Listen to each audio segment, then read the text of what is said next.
Hello everybody and welcome. In this video I'm going to show you how to rename your earbuds QCY Buds ANC on your Android device.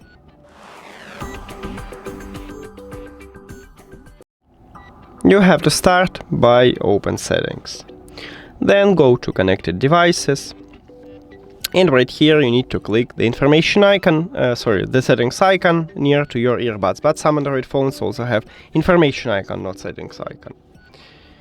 And right here we have a name. Near to the name we have this pencil icon and we need to tap on it to rename our earbuds. But some Android phones have a line with a name, not this pencil icon. And also on some Android phones, this pencil icon located at the right top.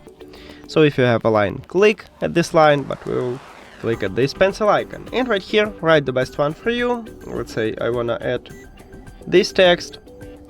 You can also remove some text. The most important is to click rename, or it could be done or something else on your phone. So click on it to save this new name.